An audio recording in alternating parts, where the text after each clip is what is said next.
En fait, l'éducation populaire, c'est pour toute la vie, c'est tout au long de la vie.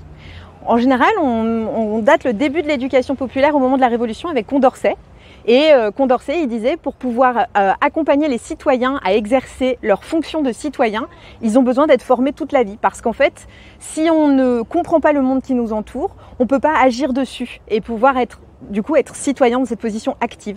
L'éducation populaire, c'est donner les moyens de comprendre et d'agir sur son environnement. C'est en ça que c'est une démarche émancipatrice et qu'elle se fait toute la vie, à la fois quand on est petit et à la fois aussi quand on est grand. Et ça passe par, effectivement, sur des temps d'animation, sur des temps de bénévolat, sur des temps d'engagement, quels qu'ils soient.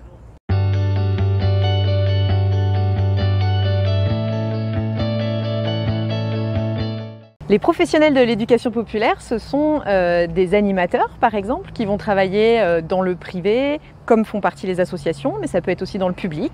Il peut y avoir des fonctionnaires, qui sont des fonctionnaires d'État ou des fonctionnaires de la territoriale. Dans tous les cas, ce sont des professionnels qui accompagnent l'émancipation sur des temps qui ne sont ni l'école ni le travail.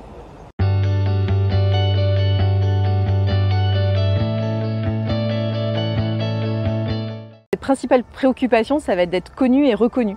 Parce qu'au final, on ne connaît pas toujours bien ni les animateurs, ni les fonctionnaires d'État de jeunesse et sport qui s'occupent des politiques de jeunesse et d'éducation populaire.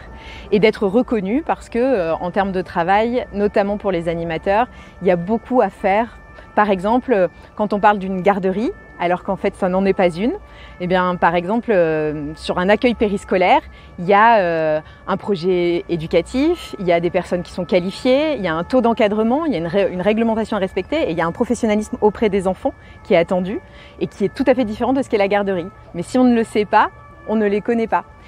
Dans l'animation, il y a énormément de personnes qui subissent du temps partiel. Parce qu'ils vont faire des horaires le matin, le midi, le soir. Souvent, on ne leur donne pas de temps de préparation, on ne leur paye pas de temps pour préparer. Mais si vous n'installez pas votre salle, si vous ne prévoyez pas le contenu de ce qui va être proposé aux enfants, donc voilà, ça fait partie de nos revendications.